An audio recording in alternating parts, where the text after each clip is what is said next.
జీవితం అంటే చాయిస్ కాదని మనం తీసుకునే నిర్ణయాలపై భవిష్యత్తు ఆధారపడి ఉంటుందంటున్నారు ఈగల్ ఐజీ రవికృష్ణ. గుంటూరు జిల్లాలోని వాసిరెడ్డి వెంకటాద్రి ఇంటర్నేషనల్ టెక్నాలజికల్ యూనివర్సిటీలో డ్రగ్స్ వద్దు బ్రో కార్యక్రమానికి ముఖ్య అతిథిగా హాజరయ్యారైన ర్యాగింగ్, మాదక ద్రవ్యాలపై విద్యార్థులకు అవగాహన కల్పించారు. చెడు అలవాట్లకు యువత దూరంగా ఉండాలి అని, డ్రగ్స్ కి అలవాటు పడి బంగారం లాంటి భవిష్యత్తుని నాశనం చేసుకోవద్దు అని సూచించారు. డ్రగ్స్ కేసులో ఎక్కువ శాతం 25 సంవత్సరాల వయసు వారే ఉండటం దురదృష్టకరమన్నారు జిల్లా ఎస్పీ సతీష్ కుమార్. చెడు స్నేహాలతో భవిష్యత్తుని నాశనం చేసుకోవద్దు అంటూ సూచించారు ఇరువురు. సో ఈ డిసిప్లిన్ అనేది, సెల్ఫ్ డిసిప్లిన్ అనేది మీ తరపు నుంచి స్టార్ట్ అవ్వాలి. That is the only point. ఇంకా మాట్లాడాలంటే డ్రగ్స్ గురించి ఇంకా ఒక 3 hours 4 hours మాట్లాడచ్చు. బట్ ఒకసారి మీరు డ్రగ్స్ కేసులో ఇన్వాల్వ్ అయ్యారంటే మళ్ళీ మీకు no objection certificate or any job verification మళ్ళీ పోలీసే చేసి మీకు సర్టిఫికేషన్ ఇవ్వాలి. సో మీకు కేసు ఉందంటే even it's a government job or it's a private job, మేము క్లియరెన్స్ ఇవ్వము since you have a crime.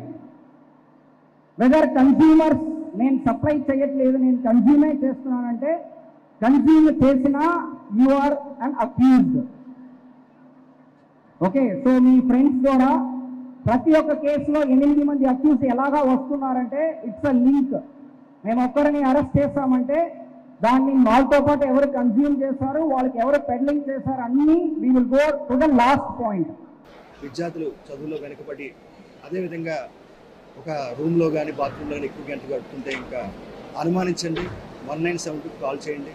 అదేవిధంగా వాళ్ళు లేని సమయంలో వాళ్ళ రూమ్స్ కూడా చెక్ చేసి ఏదైనా పౌడర్ కానీ వీటి కానీ దొరికితే ఇంకా అప్రమత్తం కండి, మార్పు వస్తుంది. ఈ సంవత్సరం ఇప్పటి వరకు ఈ 8 నెలల సమయంలో సుమారుగా 18,336 అవేర్నెస్ క్యాంప్స్ కండక్ట్ చేయడం జరిగింది రాష్ట్ర వ్యాప్తంగా. పోలీసు అదేవిధంగా ఈగలు కలిసి భవిష్యత్తులో మరిన్ని క్యాంపెయిన్ చేయబోతున్నాం. ప్రత్యేకంగా విద్యార్థులకి అప్రమత్తం చేయడం కోసం మేము గేట్ వే డ్రగ్స్ థియరీ కూడా చెప్తున్నాం. ఈ సిగరెట్స్ కానీ, లిక్కర్ కానీ, ఓపియాడ్స్ కానీ వీటికి అలవాటు పడిన వాళ్ళు హార్డ్ డ్రగ్స్ వైపు వెళ్ళే అవకాశం ఉంది. కాబట్టి వీటికి వ్యసనాల జోలికి వెళ్ళొద్దు, చదువుకోండి అని చెప్పి వాళ్ళకి మేము చెప్పడం జరుగుతుంది. మైగ్రెంట్ వర్కర్స్ దగ్గర కూడా మన రాష్ట్రంలో సుమారుగా 34 లక్షల మంది మైగ్రెంట్ వర్కర్స్ ఉన్నారు. సుమారుగా వాళ్ళు ఒరిస్సా నుంచి, జార్ఖండ్ నుంచి, బీహార్ నుంచి, ఉత్తరప్రదేశ్ నుంచి, వెస్ట్ బెంగాల్ నుంచి రకరకాల స్టేట్స్ నుంచి వచ్చి ఇక్కడ మనకు పనిచేస్తున్నారు. ఆ ప్రాంతాలకు వెళ్ళి మైగ్రెంట్ వర్కర్స్ కూడా అవేర్నెస్ కల్పిస్తున్నారు.